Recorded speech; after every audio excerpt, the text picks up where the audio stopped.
فرستادن فریدون جندل را به یمن.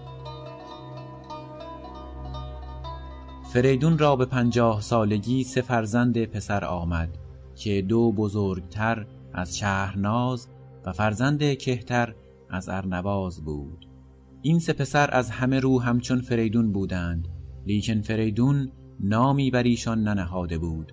چون زیبنده تخت و تاج شدند، فریدون یکی از بزرگان را که نامش جندل بود فرا خواند و به او گفت: بر گرد گیتی بگرد و 3 دختر از نژاد بزرگان که سزاوار همسری پسران من باشند و پدرشان بر ایشان نامی ننهاده باشد، تا کسی نام آنها را بر زبان راند، و هر 3 از یک پدر و مادر و زیباروی و پاکتن و خسرو نژاد، و هر 3 آنسان ماننده یکدیگر که نتوان یکی را از دیگری شناخت، برگزین. پس جندل بیداردل و چرب زبان با چند تن از نیک خواهان سراسر ایران را پژوهیدن گرفت و در هر جایی که شنید بزرگی را در پرده دختری است، بدان جای رفت و جویای نام و نشانشان گشت. لیک در هیچ جای ایران دخترانی که سزاوار پسران فریدون باشند نیافت، تا اینکه نشان چنین دخترانی را در شبستان سرو شاه یمن بیافت. پس بدان جای رفت و زمین را بوسه داد و سرو را آفرین گفت. سرو او را گفت: آیا فرستاده‌ای هستی که پیامی یا فرمانی آورده‌ای، یا اینکه مهمانی؟ جندل گفت: ای شاه یمن، من کهتری هستم از ایران زمین که برایت از سوی فریدون درود و پیامی آوردم. فریدون تو را گفت: ای شاه تازیان، دانی که نزد آدمی فرزند از دیدگان نیز گرامی تر است و فرزند همچون جان آدمی شیرین است. چه گفت آن خردمند پاکیزه مغز، کجا داستان زد ز پیوند نغز، که پیوند کس را نیاراستم، مگر کش به از خویشتن خواستم. و دانی که مرا شکوه و بزرگی پادشاهی بسیار است، لیک 3 پسر دارم که بسیار شایسته و خردمند هستند، ولی ایشان را جفتی نه.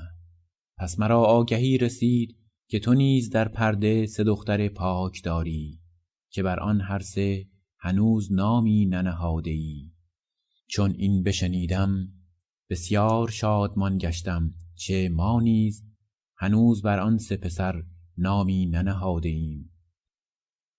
اکنون ای گرامی، شایسته است که بی گفتگوی این 2 گونه گوهر را با یکدیگر بیامیزیم. جندل به سرو گفت: آری، پیام فریدون شنیدی، اینک آماده شنیدن پاسخ تو هستم.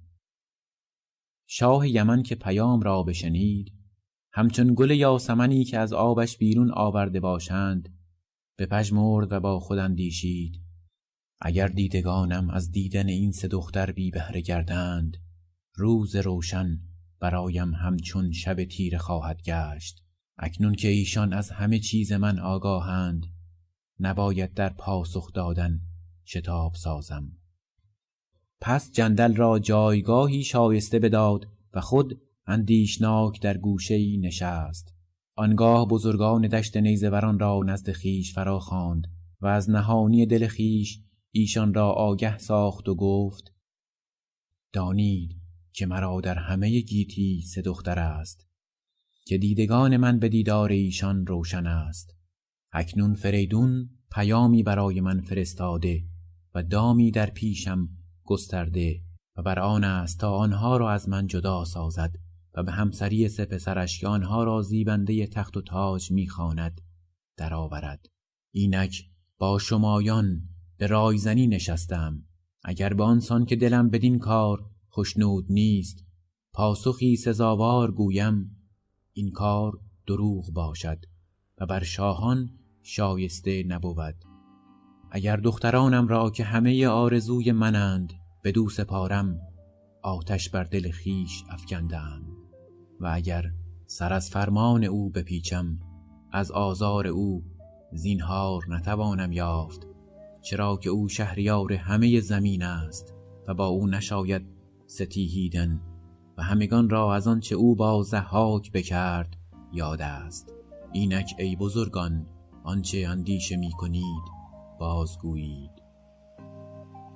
پس بزرگان او را گفتند ما بر تو نمی پسندیم که تو به هر بادی از جای بجنبی. اگر فریدون آنچنان شاهی است که گفتی، ولی ما بندگان فرمان بردار او نیستیم و توان ستیز با او را داریم و به گاه نیاز با شمشیر هامان زمین را میستان و با نیزه هامان هوا را نیستان می کنیم. و تو اگر سه فرزندت نزد تو این چنین ارجمندند، پس بر توست که در گنج را بگشایی و لب را ببندی. لیک اگر از فریدون در هراسی و میخواهی که چاره‌ای بسازی، پس از او چیزهایی بخواه که او را یارای برآوردنش نباشد. شاه یمن چون به ایشان گوش فراداد، سخنانشان را بی پایه و بنیان دید